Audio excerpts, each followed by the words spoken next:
My name is Valerie Arbizu, and I'm the Executive Director of Safe and Supportive Schools with the San Mateo County Office of Education.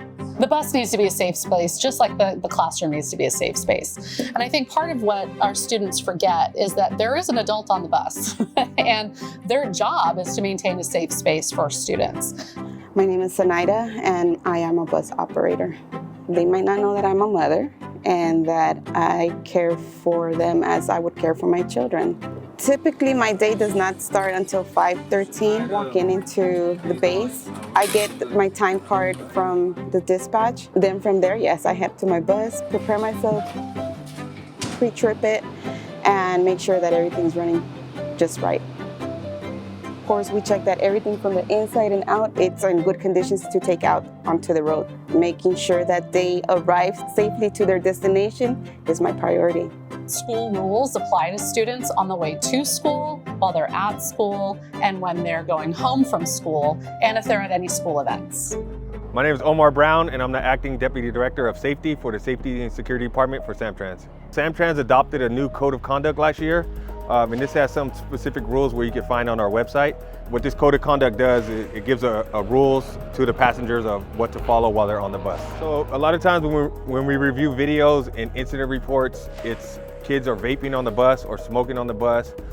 Sometimes they're throwing items, they're having food fights, throwing water bottles that have caused injuries in the past.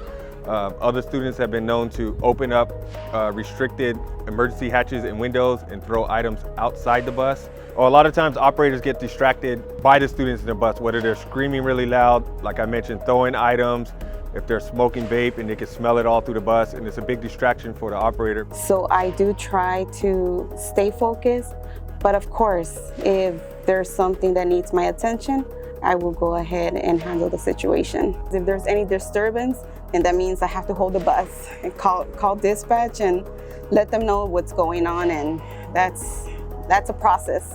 There's a lot of problems that can start. So it could be a simple like brushing past someone and a misunderstanding. It can be bullying. It can be social media concerns while they're getting on the bus. Arguments start.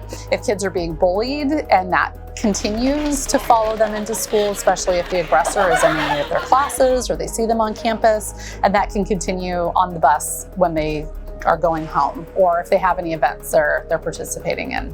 Anything could happen if I decide to take my sight off the road.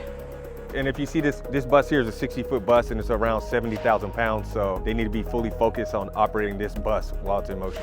So part of the enforcement policy with the code of conduct is we have a passenger suspension policy, which we already had to use in the past, and this allows SamTrans to suspend a passenger from the bus if they violate the code of conduct.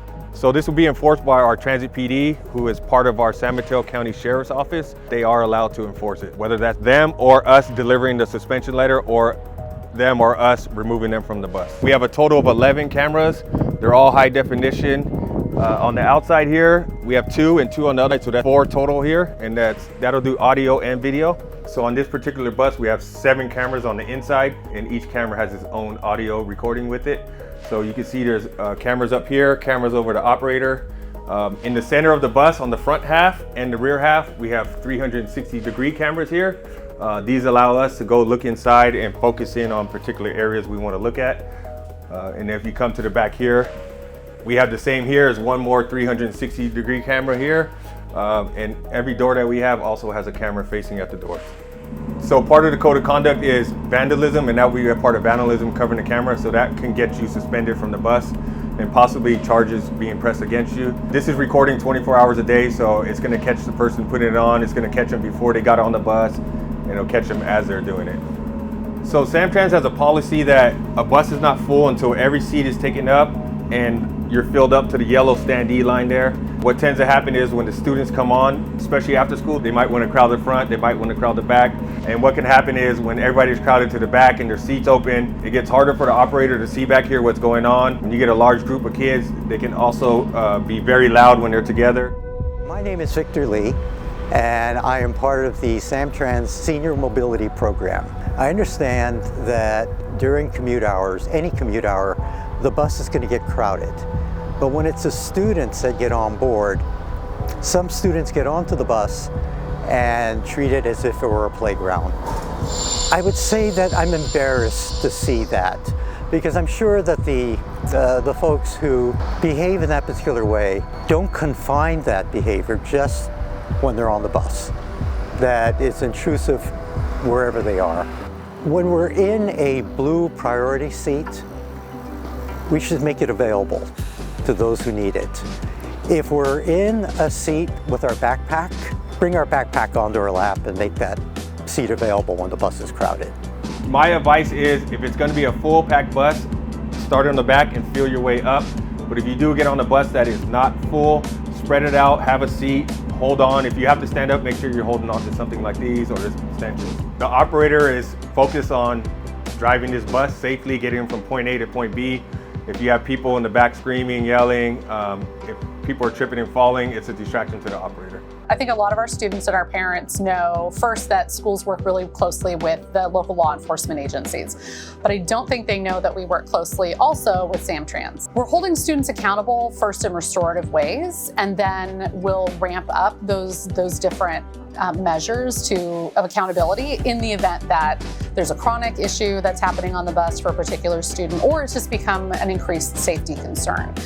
So what's been lovely is SamTrans will share screen videos directly with the administrators so that we can piece that story together and remediate the situation before it ever has to get to the point of SamTrans removing a student from the bus. Being a bus driver is not just about driving, but it requires a huge responsibility that requires our focus, even if we have to minimize when they're rowdy. Behavior that I appreciate is when they show gratitude and appreciation and respect. It just makes your day a little better. I think it's something that we all should remember, and that we're in a shared space. And in that space, we all share the responsibility of making the journey as smooth as possible for everybody.